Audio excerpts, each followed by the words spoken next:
اس نے بتایا کہ میں نے اچھے حال میں صبح کی ہے. قال اصبحت بنعمت، ہیں بیمار لیکن کیا کہہ رہے ہیں؟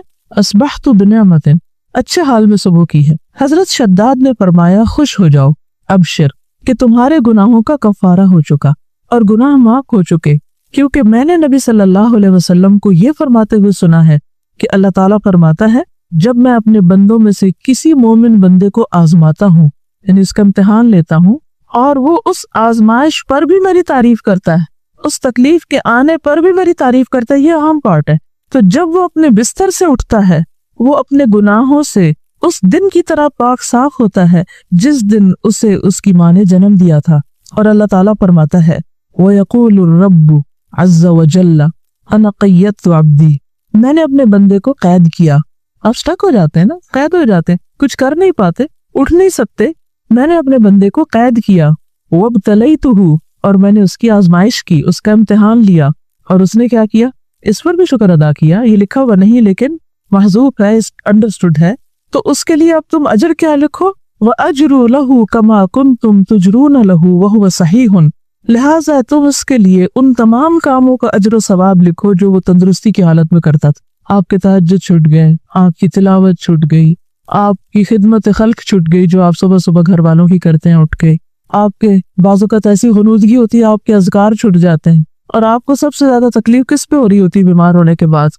میں اتنا محروم ہوں کہ سارے لوگ اتنی اتنی نیکیاں کریں، خصوصاً اگر رمضان میں ہو جائے یا حج پہ ہو جائے، پھر تو اور بھی برداشت نہیں ہوتا کہ یا اللہ یہ کیا ہو گیا.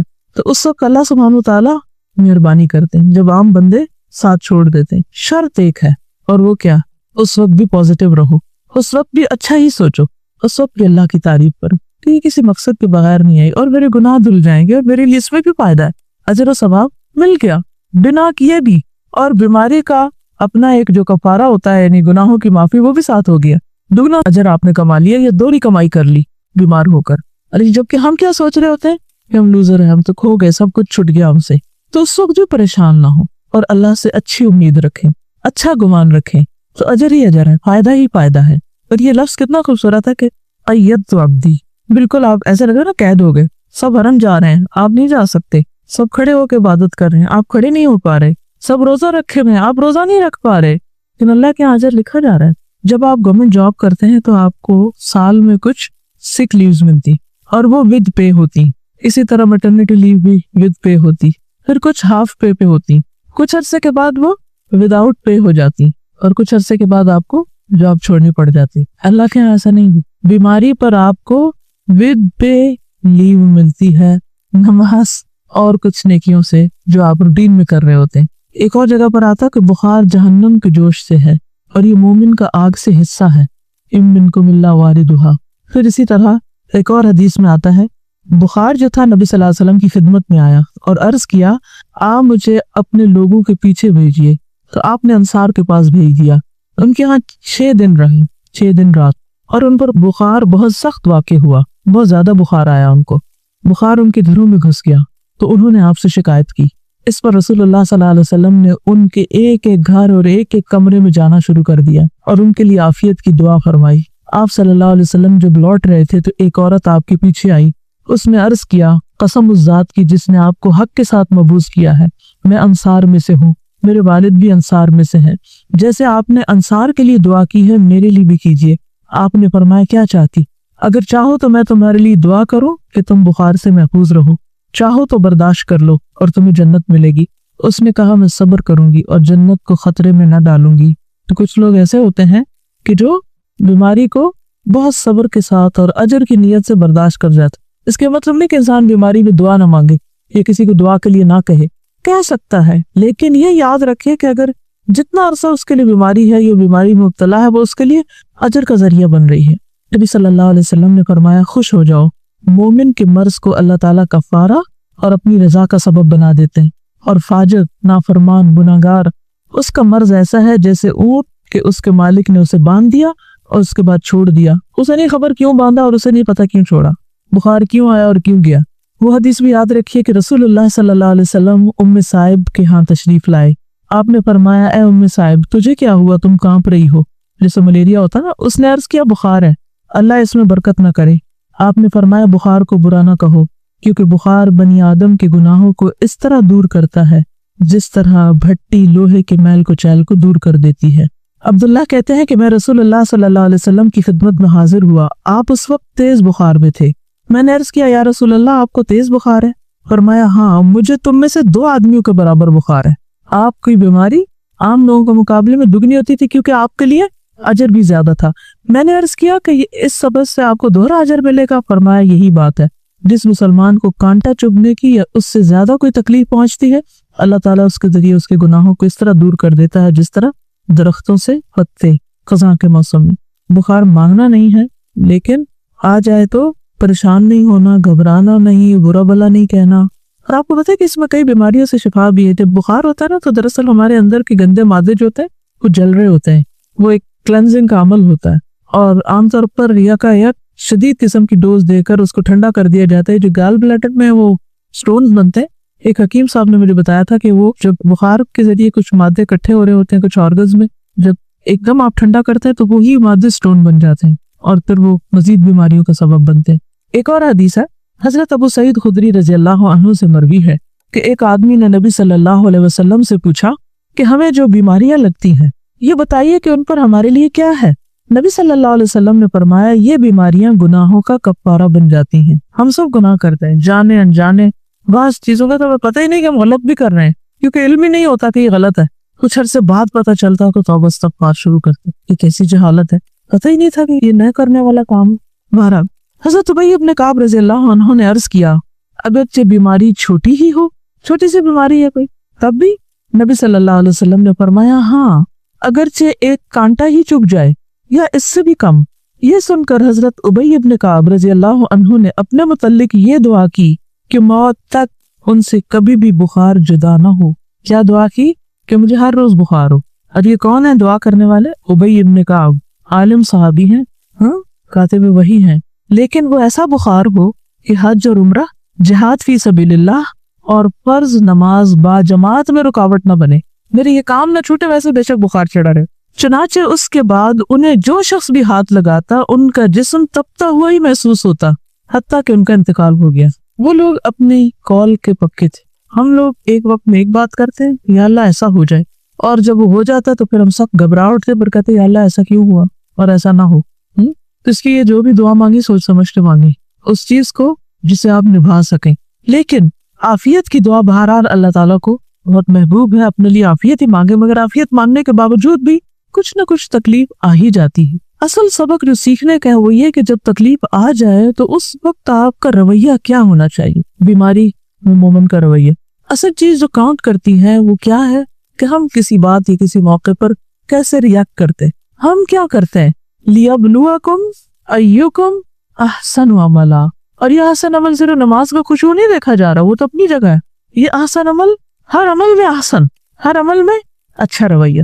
آپ دیکھیے کہ اگر اس باب پر انسان پورا اتر جائے تو جنت بھی ہے اس کے لیے، لیکن دنیا میں بھی کتنا سکون ہو جائے۔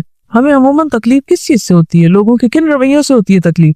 جب وہ چھوٹی چھوٹی بات پر آفے سے باہر ہو جاتے ہیں، کوئی بات مرضی کے خلاف ہو گئی تو اتنا نیگیٹو وے میں ریاکٹ کیا، موڈ آف کر لیا، کئی دن تک بولنا چھوڑ دیا، سیدھے منہ بات نہ کی، اسی سے تو دل تنگ ہوتا ہے نا، کہیں بھی اکٹھے رہنا مشکل ہو جاتا ہے لوگوں کا۔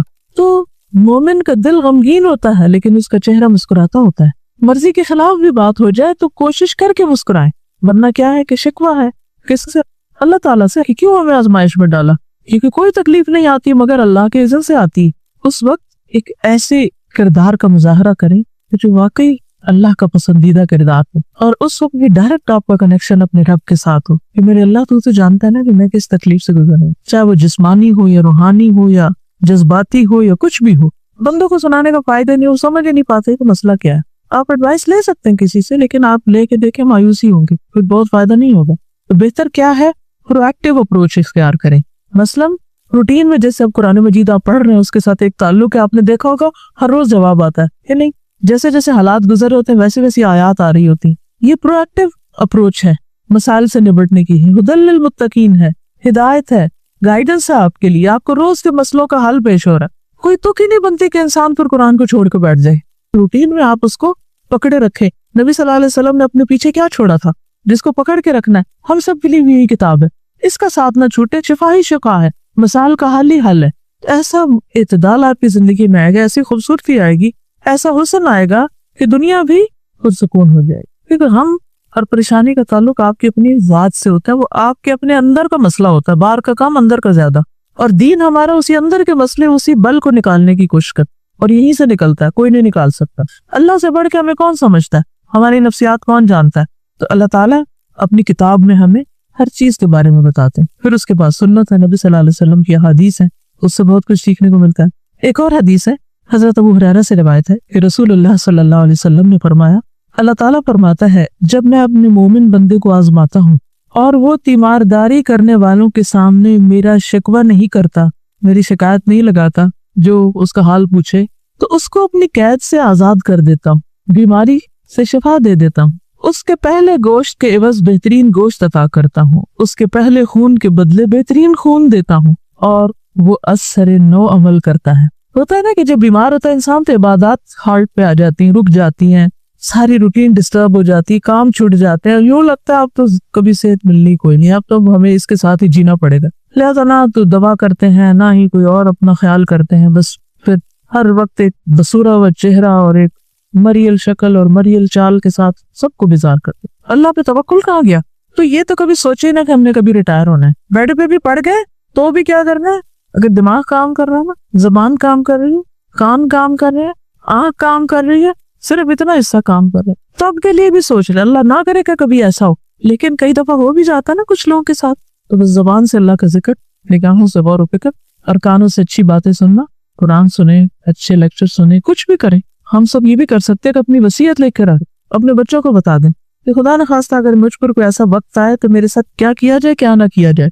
کیونکہ خدا نخواستہ زبان بند ہو جائے تو انسان کہہ بھی نہیں سکتا. ہاپکنس ویل چیئر پہ ہے, آنکھوں کے اشاروں سے میں نے سنا کہ وہ کیسی کیسی تھیریز اس نے ایجاد کی. السلام علیکم.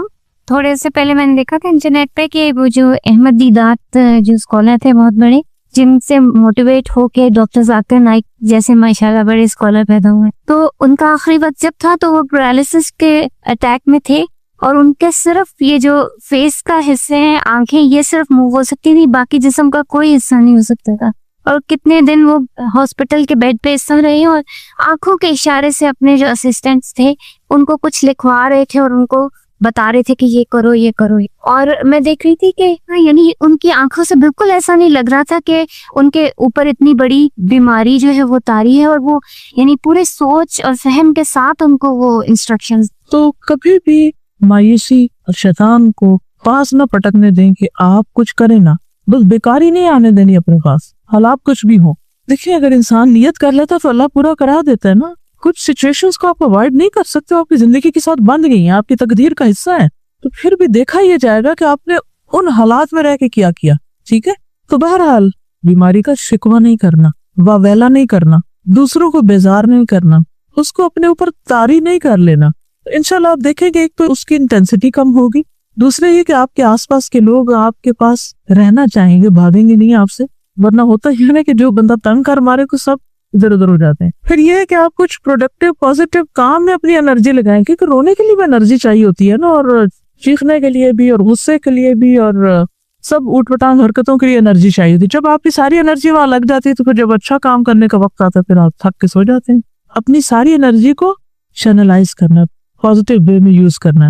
پھر ایک اور حدیث ہے, حضرت ابو امامہ سے روایت ہے کہ نبی صلی اللہ علیہ وسلم نے فرمایا, جس بندے کو بھی بیماری سے پچھاڑ دیا گیا, پیرالائز ہو گیا کسی بھی طرح, یا پڑ گیا ہے بیڈ پہ, تو اللہ تعالیٰ اسے جب بیماری سے اٹھاتا ہے تو وہ پاک ہوتا ہے, یعنی اس کے گناہوں کا کفارہ ہو چکا ہوتا ہے. پھر آپ دیکھیے ایک اور حدیث ہے, نبی صلی اللہ علیہ وسلم جب مدینہ تشریف لے گئے تو مدینہ کی زمین جو تھی وہ وبائی زمین تھی. پورے عرب میں سب سے زیادہ وبائیں جو تھی وہ مدینہ میں ہوتی تھی, ارض الوبا تھی. جب صحابہ وہاں پر گئے تو بیمار پڑ گئے, ایک ایک کو بخار, اور حضرت ابو بکر کی حالت یہ ہو گئی تھی کہ ان کو لگتا تھا کہ جیسے بس اب دنیا سے رخصت ہونے والے ہیں, اتنے شدید بیمار ہو گئے تھے وہ بھی. حضرت بلال کے بارے میں آتا ہے, اور بھی صحابہ. تو نبی صلی اللہ علیہ وسلم نے اس موقع پر کیا کیا تھا, نبی صلی اللہ علیہ وسلم نے مدینہ کے لیے برکت کی دعا کی اور کہا کہ یہاں کے بخار کو جعفہ کی طرف لے جائے, یعنی کہ غیر آباد علاقے کی طرف وہاں چلا جائے, یہاں نہ ہو. تو اس کے بعد مدینہ وباؤں سے خالی ہو گیا.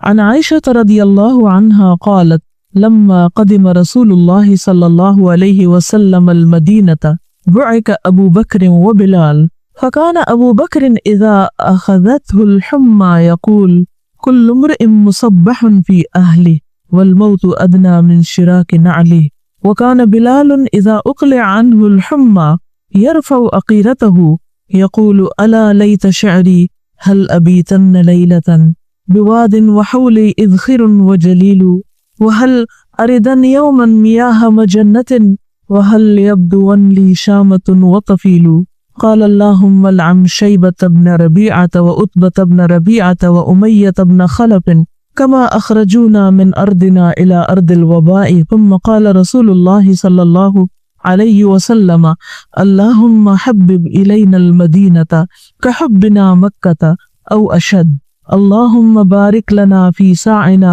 وفي مدنا وصححها لنا وانقل قماها إلى الجحفة قالت وقدمنا المدينة وهي أوبأ أرض الله قالت فكان بطحان يجري نجلا تعني ماء آجنا بخاری۔ حضرت عائشہ فرماتی ہیں جب اللہ کے رسول صلی اللہ علیہ وسلم مدینہ تشریف لائے تو ابو بکر صدیق رضی اللہ تعالیٰ عنہ اور حضرت بلال رضی اللہ تعالیٰ عنہ کو بخار آ گیا۔ پھر ابو بکر کو جب بخار چڑھتا تو وہ یہ شعر پڑھتے گھر میں اپنے صبح کرتا ہے ہر ایک فرد بشر، یعنی ہر شخص اپنے گھر میں صبح کرتا ہے اور موت اس کی جوتی کے تسمے سے بھی نزدیک تر ہوتی ہے، یعنی وہ اپنے آپ کو کیا سمجھتے کہ اب موت میرے بہت قریب ہے۔ کہ یہ پڑھنے کا مطلب کیا تھا کہ اب میں نہیں بچتا۔ کبھی آپ کے ساتھ ایسا ہوا کہ آپ کو بخار ہو یا کوئی بیماری لگے اور آپ سوچیں کہ اب تو میں مر ہی جاؤں؟ یہ بہت ایک نیچرل سی فیلنگ ہے، ہر شخص اس کیفیت سے گزرتا ہے، کچھ زیادہ کچھ کم، لیکن یہ خیال صحت کی حالت میں کم آتا ہے اور بیماری کی حالت میں زیادہ آتا ہے۔ تو حضرت ابو بکر نے بھی اپنے انہی جذبات کا اظہار کیا کہ ہر شخص اپنے گھر میں صبح کرتا ہے اور موت اس کی جوتی کے تسمے سے زیادہ قریب ہوتی ہے۔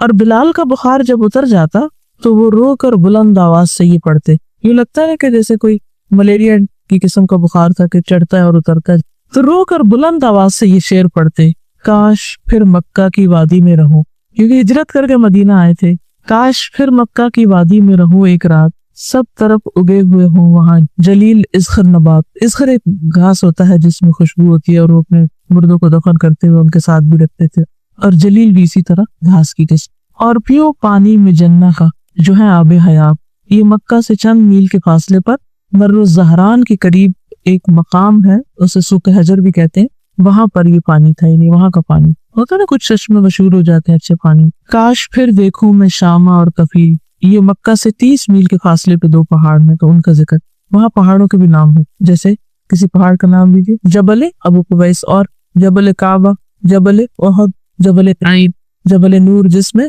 غار حرا ہے۔ تو بہرحال یہ 30 میل دور پہاڑوں کے نام ان کو معلوم ہے اور ان کو یاد کر کے رو رہے ہیں، مکہ تو مکہ ہے۔ اچھا، یہ جو جبل احد ہے یہ مدینہ کے ایک طرف ہے اور اس کی بالکل اپوزٹ سائڈ پر جہاں سے وہ شروع ہوتی ہے، اس کی ذوالحلیفہ کے پاس، اگر کبھی آپ جائیں وہاں احرام پہنتے ہیں دوبارہ عمرہ کرنے کے لیے، تو عین اس کے قریب ہے۔ اب جہنم کے پہاڑوں میں سے عجیب سا پہاڑ ہے، دیکھ کے کوئی وحشت ہوتی ہے، کالے رنگ کا پہاڑ ہے، جبل احد لال رنگ کا ہے، جیسے لال اینٹوں کا رنگ ہوتا ہے نا، اسی قسم کا، اور عین اس کے اپوزٹ۔ تو اس کو میں دیکھتی اور آنکھیں بند کرتی، دیکھتی اور آنکھیں بند کرتی، یا اللہ تو محفوظ رکھنا اور یہ نہ ہمیں دکھانا، کیونکہ تپتی دھوپ کے اندر وہ کالے رنگ کا پہاڑ، اور پہاڑ کی بھی یوں چوٹی نہیں ہے، اوپر سے ایسے اسٹریٹ سا ہے، عجیب سا لگتا ہے دیکھ کے۔ تو یہ جہنم کے اندر ہوگا۔ اصل میں اللہ تعالیٰ نے دنیا میں انسان کو کچھ ایسی چیزیں دکھائیں کہ جس سے وہ اپنے ان گھروں کو بھی یاد کر لے، ہے نا، کہ ہم جنت تو نہیں دیکھ سکتے، جہنم تو نہیں دیکھ سکتے، لیکن جب یہ کہا جاتا ہے کہ یہ ٹکڑا جنت کے ٹکڑوں میں سے ہے، یا پہاڑ جنت کے پہاڑوں میں سے ہے، یا یہ دریا جو ہے وہاں سے جاری ہوئے ہیں اور یہ جہنم کی وادی میں سے ہے، تو پھر وہ ایک عجیب طرح کی فیلنگ آتی ہے جو خالی سنتے رہنے سے نہیں آتی، دیکھنے سے ایک اور بات بنتی ہے۔ تو بہرحال حضرت بلال جو تھے وہ یہ شعر پڑھا کرتے تھے اور کہا کہ اے میرے اللہ، شیبہ بن ربیعہ اور عتبہ بن ربیعہ اور امیہ بن خلف، ان مردودوں پر لعنت کر جنہوں نے ہمارے ملک سے ہمیں نکال کر وبا کے ملک میں دھکیل دیا۔ مدینہ کیا تھا؟ وبا کا ملک۔ رسول اللہ صلی اللہ علیہ وسلم نے یہ سن کر فرمایا، یا اللہ، مدینہ بھی ہم کو مکہ کی طرح یا اس سے بھی زیادہ محبوب بنا دے، یعنی ہمیں مدینہ سے بھی محبت دے دے یا مکہ سے بھی زیادہ دے دے۔ یا اللہ، ہمارے سا اور مد میں برکت دے دے، پیمانے ہیں، اور مدینہ کی ہوا صحت بخش کر دے۔ یہ جملہ غور کیجیے، مدینہ کی ہوا صحت بخش کر دے اور وہاں کا بخار جوہفہ میں لے جائے، جوہفہ بھی میقات پر ہے۔ حضرت عائشہ فرماتی ہیں ہم جب مدینہ میں تھے تو سارے ملکوں سے زیادہ وبا وہاں تھی۔ پھر فرمایا کہ مدینہ میں بطحان ایک نالا تھا، اس میں بہت ہی تھوڑا بدمزہ اور بدبودار پانی بہتا رہتا تھا، لیکن جب اللہ کے رسول صلی اللہ علیہ وسلم نے وہاں کے لیے دعا کی، بہت سی نعمتیں وہاں پر اللہ تعالیٰ نے عطا کی۔ اور یہاں آپ نے جو دعا کی نا بہت دلچسپ ہے کہ مدینہ کی ہوا صحت بخش کر دے۔ مدینہ کی ہم کہتے ہیں نا ایئر میں کچھ ہے، ایسے بولتے ہیں نا عام طور پہ، جیسے مکہ جاتا ہے نا تو ایک دم کلو ہونے لگتا ہے یا کچھ، تو ہم کہتے ہیں یہ ایئر میں ہے، بس آپ کو چمٹنا اس نے کہیں بھی جا کر پکڑ لینا ہے۔ اسی طرح آپ نے بھی دیکھا ہوگا کہ جب کوئی شخص ایک خاص علاقے میں رہ کر بیماری ہوتا چلا جائے تو عموماً کیا کہتے ہیں، جگہ تبدیل کریں، تو پھر جو ہی جگہ تبدیل کرتا بیماری چلی جاتی ہے۔ آپ نے بھی شاید اس کا پرسنلی ایکسپیرینس کیا ہو، ایک جگہ پہ رہ کے آپ کو مثلا کسی کو خارش لگ جاتی ہے، کسی کو نیند نہیں آتی، کسی خاص علاقے میں الرجیز ہوتی ہیں، تو وہ اس الرجی کے موسم میں وہ پولن ہوا میں ہی ہوتا ہے نا، پھر وہاں سے وہ چلے جاتے ہیں تو وہ ٹھیک ہو جاتے ہیں، دوسری جگہ وہی لوگ ہوتے ہیں بالکل ٹھیک ہوتے ہیں، کچھ بھی نہیں ہوتا ان کو۔ تو ہوا بھی اللہ کے حکم سے معمور ہے، اس کو حکم ملتا ہے، اور یہ ساری چیزیں ان دیکھیں معلوم نہیں کیا کچھ ہمارے آس پاس کر رہی ہوتی۔ تو اس حدیث سے ایک تو دعا کی فضیلت بھی پتہ چلتی کہ انسان کو دعا مانگنی چاہیے۔ اب ایک وبا آ گئی ہے کسی ملک میں تو ہم ٹھیک ہے ویکسینیشن بھی کریں اور بھی بہت سی احتیاطی تدابیر کریں، لیکن اس کے ساتھ ساتھ دعا کریں کہ اللہ تعالیٰ یہاں کے موسم کو اچھا کر دے۔ سردیوں میں جب عموماً فلو اور کھانسی اور خشک کھانسی تو ہم کیا کہتے ہیں، سب کیا ہے، بارش نہیں ہوئی نا، تو یہ سب بیماریاں ہیں۔ تو بچپن میں سمجھ نہیں آتی کہ بارش سے بیماری کا کیا تعلق ہے، بڑے بزرگ یہی کہہ رہے ہوتے ہیں نا اس دفعہ بارش نہیں ہوئی تو یہ اور یہ مسئلے ہو گئے، بہت زیادہ چیز پھیل رہی ہے۔ تو بارش بھی پاک کرتی ہے موسم کو، کس کو صاف کرتی ہے زیادہ، ہوائی کو صاف کرتی ہے، جس کو ہم اپنے پانی سے نہیں صاف کر سکتے۔ دوسری حدیث ہے، یہ بھی بخاری کی، عبداللہ بن عباس سے روایت ہے کہ عمر بن خطاب عوام کے حالات سے باخبر ہونے کے لیے شام کی طرف روانہ ہوئے۔ کون سی جگہ ہے شام؟ اس میں فلسطین، شام، اردن، یہ سب کچھ شامل تھا، ٹھیک ہے۔ شام صرف موجودہ شام نہیں، جب بھی شام کا لفظ آیا نا تاریخ کی کتابوں میں تو ساتھ ہی یہ بات یاد رکھیں کہ شام سے مراد فلسطین، اردن، موجودہ شام، یہ سب علاقے اس میں آتے ہیں۔ وہ خود کہاں رہتے تھے حضرت عمر؟ مدینہ۔ تو وہاں سے ٹریول کر کے شام جا رہے تھے، کیوں جا رہے تھے؟ لوگوں کو ملنے کے لیے، لوگوں کے حالات جاننے کے لیے، ٹھیک، یعنی سرکاری دور پر۔ جب سرح میں پہنچے، ایک شہر کا نام ہے، تو لشکر کے سردار ابو عبیدہ بن جراح اور ان کے ساتھیوں سے ملاقات ہوئی، وہ وہاں پر تعینات تھے۔ تو انہوں نے خبر دی کہ شام کے ملک میں وبا شروع ہو گئی ہے، طاعون پھیل گیا تھا۔ ابن عباس کہتے ہیں کہ عمر رضی اللہ تعالیٰ عنہ نے یہ سن کر مجھ سے کہا اگلے مہاجرین کو بلا لو، تو میں نے انہیں بلایا۔ عمر نے ان سے مشورہ کیا اور ان سے بیان کیا کہ وہاں طاعون شروع ہو گیا۔ اگلے مہاجرین سے مراد کون ہے؟ سابقین، یعنی کہ جو درجے میں بلند ہیں یا ہر جگہ جن سے مشورہ کیا کرتے تھے، جو اسلام میں سبقت لے گئے تھے۔ تو انہوں نے اس سے اختلاف کیا حضرت عمر کی رائے سے۔ کوئی کہنے لگا ہم ایک ارادے سے نکلے ہیں، اب طاعون سے ڈر کے واپس چلے جائیں، یہ ہمیں مناسب معلوم نہیں ہوتا۔ کسی نے کہا آپ کے ساتھ وہ بڑے بڑے صحابہ ہیں جو باقی رہ گئے ہیں اور ان کی زندگی قیمتی ہے، ہم مناسب نہیں سمجھتے کہ آپ انہیں لے کے وبا کے ملک میں چلے جائیں، وہ سارے ختم ہو جائیں گے، یعنی سب سینئر صحابہ ہیں۔ عمر نے کہا اچھا اب تم جاؤ، میں نے تمہاری رائے سن لی۔ پھر انصار کو بلایا، حضرت عمر نے ان سے مشورہ کیا، انہوں نے بھی مہاجرین کی طرح اختلاف کیا۔ کوئی کہنے لگا آگے بڑھو، کسی نے کہا لوٹ چلو، یعنی لوگوں کا اوپینین مختلف تھا، کوئی کہتا تھا نہیں جائیں گے، کوئی کہتا تھا نہیں واپس سے۔ ایک بات تھی کہ صحابہ بہت سچے لوگ تھے، جو ان کے دل میں ہوتا تھا وہ ان کی زبان پہ، جو ان کی رائے ہوتی تھی وہ بلاگ ہوتی تھی کہ یہ ٹھیک ہے یا نہیں ہے۔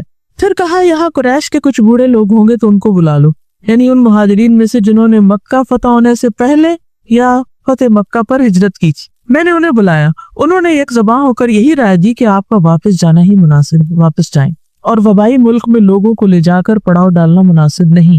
یہ سنتے ہی حضرت عمر نے کیمپ میں منادی کرا دی کہ میں صبح کو اونٹ پہ سوار ہو کر مدینہ کی طرف لوٹوں گا۔ صبح ایسے ہی ہوا، عمر ساتھیوں کے ساتھ مدینہ کی طرف لوٹ چلے۔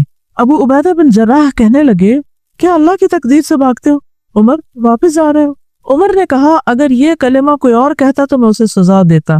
ابو عبیدہ بن جراح جو تھے بہت سینئر صحابہ میں سے تھے، امین الامہ کہلاتے ہیں، تو ان کی بات کو انہوں نے سنا اور صبر حوصلے سے سنا۔ جواب میں کہا ہم اللہ کی تقدیر سے بھاگتے ہیں، مگر کدھر بھاگتے ہیں؟ اسی تقدیر کی طرف۔